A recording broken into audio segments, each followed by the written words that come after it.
Balik lagi di Pancuri TV dan kita masih di musik, ngobrolin soal musik.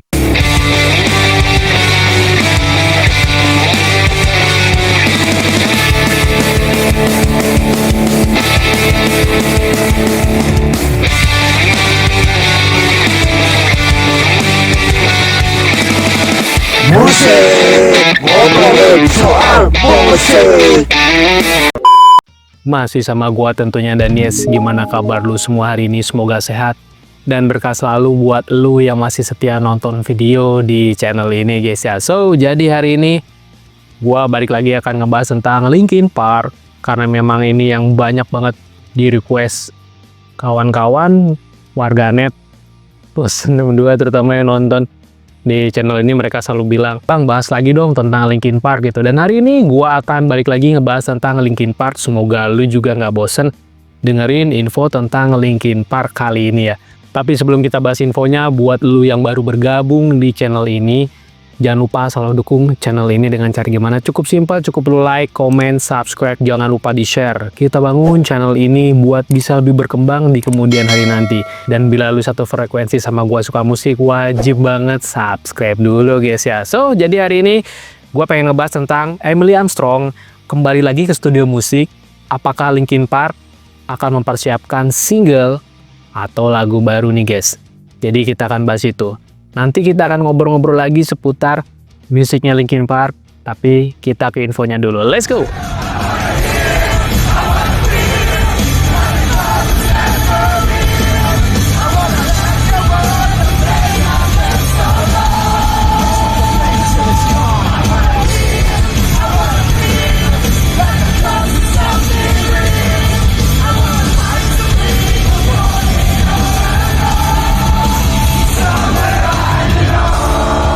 Linkin Park tampaknya tengah mempersiapkan musik baru untuk penggemarnya nih. Lewat video terbaru yang diunggah di kanal YouTube mereka, Emily Armstrong terlihat kembali memasuki studio untuk rekaman vokal terbarunya nih guys. Adapun video berdurasi 10 menit 48 detik itu diberi judul World Tour 2025 Part 2 LPTV From Zero episode 15, dan itu ada di channelnya Linkin Park. Nanti gua taruh aja di sini gambarnya jadi bisa lu langsung tonton gitu kan ya. Lanjut, video tersebut menampilkan keseruan para personil yang mengunjungi Jepang dan Indonesia.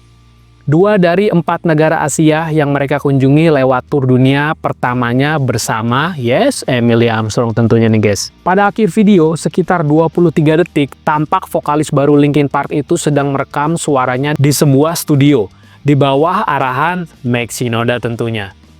"Hai Emily, apakah kamu mendengarku?" kata Shinoda di ruang monitor yang langsung dijawab oleh sang vokalis. "Baiklah," lanjut Shinoda. Kemudian, Emily Armstrong melakukan sedikit pemanasan, musik baru pun diputar, dan ia melantunkan penggalan lirik lagunya Sometimes It Feels Like.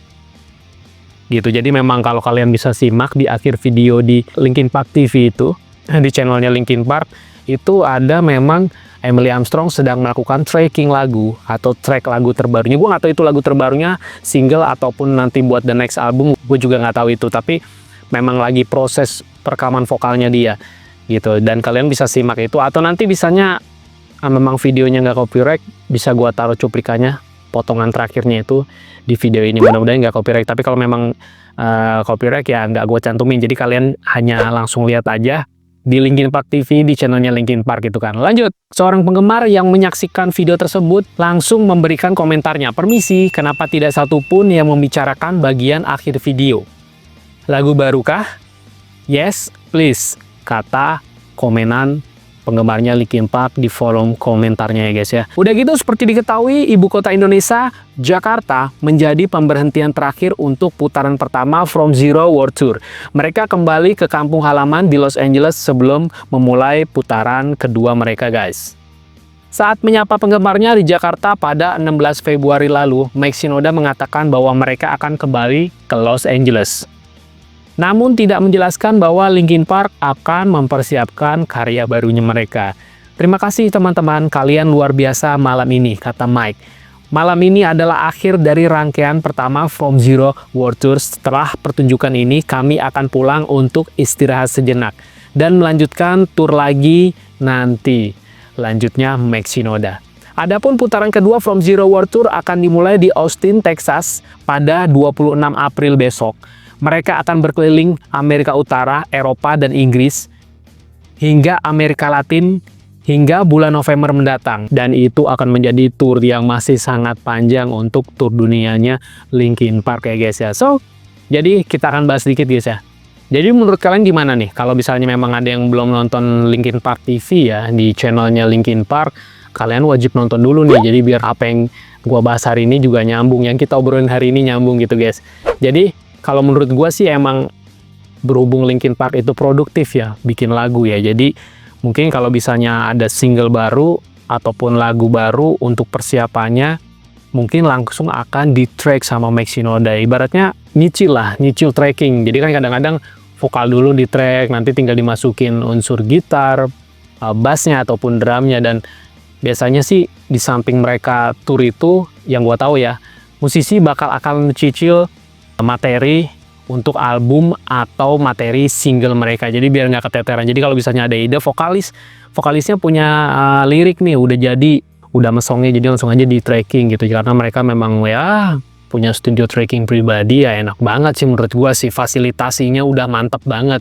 Karena ya lu berkarya udah langsung bikin aja, jadi nggak usah harus pusing gitu kan. Kalau kita mungkin musisi indie yang fasilitasnya minim ya, kalau lu punya materi harus digarap dulu studio. Tapi kalau misalnya studio musik maksud gue ya untuk jamming segala macam. Tapi kalau menurut gue sih kalau musisi udah sekelas Linkin Park dan yang lain-lain ya, itu vokalis punya ide, udah ada song and words-nya, langsung aja dibikin di tracking di studio pribadinya mereka. Dan itu lebih memperingkas waktu sih menurut gue sih. Jadi kalau misalnya mereka sembari tour, istirahat mungkin 2 bulan atau sebulan waktu tour mereka untuk melanjutkan lagi sih, itu worth it banget untuk mencicil single. Jadi kalau misalnya memang untuk kelarnya single tersebut bakal akan lebih cepat sih menurut gua, karena memang kalau nggak dicicil itu bakal lama banget men ya. Makanya kadang-kadang musisi dunia terutama ya, itu bikin album kadang-kadang bisa 2 tahun, setahun, karena mereka memang nggak sempat untuk nyicil. Dan itu mungkin udah dicicil ya, itu aja udah dicicil aja bisa setahun 2 tahun pengerjaan gitu. Apalagi nggak dicicil. Mungkin video yang terakhir di Linkin Park TV ini ya, ini kayak ngasih tahu ke fansnya bahwa ya Linkin Park memang produktif dan bakal bikin single atau album mendatang mungkin sih. Soalnya memang Mike Shinoda tuh setahu gue memang produktif banget main bikin lagu men, gila sih. Jadi memang kalau menurut dia pas, aransemennya pas nih, ya udah gas gitu. Ending akhirnya biasanya sih ya dirembukin sama tim juga sih yang gue tahu ya, kayak Mr. Han mungkin segala macam. Tapi menurut gue sih ini keren banget men. Apalagi ya kita bahas dikit tentang isi video di Linkin Park TV itu ya. Menurut gue sih yang di episode ini ya, ini keren banget men. Jadi dimulai dari perjalanan dia ke Jepang dulu nih. Di Jepang kan dia 2 hari ya kalau nggak salah yang World Tour kemarin. Jadi dia mengupas putar perjalanan dia di Jepang, sampainya di Jepang sampai ya mungkin kalian bisa tonton sendiri, masuk TV nasionalnya Jepang dan reality show-nya Jepang juga gitu. Gokil sih menurut gue sih dan menarik banget. Makanya di setiap waktu Mr. Han terutama ya, kalau nggak lagi memainkan instrumennya dia pasti selalu pegang kamera. Jadi buat mengabadikan momen untuk Linkin Park TV. Jadi biar kita juga bisa lihat. Udah gitu langsung dari Jepang itu ke Indonesia di videonya itu begitu ya. Langsung ke Indonesia dan ya gitulah suasana Indonesia. Bahkan yang di konser kemarin jual tahu bulat Linkin Park itu masuk di video men, keren banget tuh. Jadi memang ya udah sih, para fans Indonesia yang begitu banyak memang antusias banget nonton Linkin Park dan memang amat disayangkan. Sorry banget gue juga nggak bisa nonton gitu kan ya, karena ya balik lagi yang seperti gue bilang di video gue sebelumnya, gue ada kerjaan di hari itu. Shit, emang aduh ya udahlah, mungkin next day atau next time atau mungkin tahun depan Linkin Park bisa datang lagi, gue akan join nonton bareng kalian nih di sana gitu kan. Jadi gue juga nggak pengen melewatkan momen-momen, gue pengen nonton sih, karena gue kemarin juga lihat di YouTube, wah seru banget men, keren banget sih. Bahkan kayaknya sampai hujan-hujanan segala macam ya, pada pakai raincoat yang plastik warna-warni yang 20 ribuan itu yang menurut gue ya, di setiap arena konser selalu ada orang jual gitu kan. Tapi menurut gue seru sih. Sayang banget momen itu nggak bisa gue saksikan langsung karena memang dari segi sound Linkin Park kemarin juga bagus banget sih yang gue lihat di YouTube ya. Gitu, karena memang balik lagi harganya kan nggak murah ya. Memang ada yang paling murah, tiket paling di belakang, tapi menurut gue sih worth it sih. Ya walaupun kalau dari belakang lu cuma bisa ngelihat ya udah di layar gedenya aja gitu kan. Nah, jadi balik lagi tapi euforianya dapat banget dan menurut gua aksinya Emily Armstrong ya oke lah menurut gua, walaupun banyak sebagian fansnya Chester B gitu masih bilang Emily Armstrong tuh nggak oke.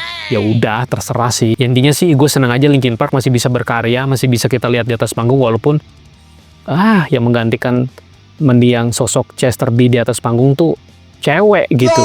Jadi perannya Chester sedikit lumayan digantikan oleh Emily Armstrong menurut gue sih, dibandingin plagiatnya Chester B yang di luar sana atributnya itu. Dibandingin itu mendingan Emily punya karakter menurut gue sih, walaupun memang kalau dia bawain lagu-lagu Linkin Park versi atau zamannya Chester B nggak bakal bisa gitu, nggak bakal nyampe dan nggak bakal sempurna. Ya udah itu versinya Emily Armstrong gitu kita apresiasi men, masih ada yang bisa ngangkat musiknya Linkin Park, bahkan masih bisa bikin personilnya Linkin Park bahagia, happy di atas panggung, dan masih bisa menyalurkan apresiasi musik mereka gitu. Jadi ya udahlah, pro dan kontra akan selalu ada men menurut gua sih, dan itu sah-sah aja menurut gua. Jadi ya udah dinikmatin aja sih menurut gua. Jadi kalau memang lu lebih suka legacy-nya Chester B ya lu lihat video-videonya Chester B yang lama aja, tapi jangan menutup mata bahwa di sampingnya Linkin Park masih ada orang-orang yang mendukung, terutama fansnya di seluruh dunia dan personilnya yang masih ingin tetap berkarir. Kalau nggak cuman terpuruk meratapi gue kehilangan vokalis legend gue nih, ya lu nggak akan bangkit, nggak akan jalan men. Dan kasihan juga sih para fansnya yang menantikan untuk album baru atau single terbarunya Linkin Park. Siapapun vokalisnya sih gue ngedukung aja, walaupun legacy Chester B menurut gue tidak akan tergantikan karena Chester Bennington menurut gue amat sangat legend dan amat sangat susah vokalnya untuk dibawakan oleh siapapun gitu kan. Ya mungkin infonya sampai sini aja, nggak usah panjang lebar. Gue hanya pengen kita ngobrolin seputar Linkin Park yang menurut gue ya, koreksi kalau salah, ini sedang mempersiapkan single, mungkin single buat album baru mungkin nextnya, atau mungkin sekedar mencicil materi lagu yang udah dipersiapkan sama timnya Linkin Park, terutama sama Mike Shinoda, karena memang written songnya rata-rata Mike Shinoda ya. Dan Emily Armstrong menurut gua ya cukup baiklah untuk bisa diajak kerja sama, buktinya hingga detik ini juga masih fine-fine aja, tidak ada masalah apapun di Linkin Park gitu kan. Ya thank you banget buat yang dari awal sampai terakhir nonton gak di skip, thank you banget ngedengerin gua ngedongeng hari ini. Seru banget ngebahas musik karena menurut gue dengan kita ngobrol begini wawasan bisa akan lebih terbuka lagi. Jadi gue amat sangat menanti saran dan kritik kalian di bawah gitu, terutama fans Linkin Park ya gitu kan. Balik lagi, selalu dukung channel ini dengan cara gimana? Cukup simpel, cukup lu like, comment, subscribe, jangan lupa di share. Kita bangun channel ini bisa lebih berkembang di kemudian hari nanti. Kalau ada salah kata dan pengucapan gue di video ini, gue mohon maaf. Gue Leo pamit, kita ketemu di episode musik selanjutnya. See you in the next video. Bye-bye.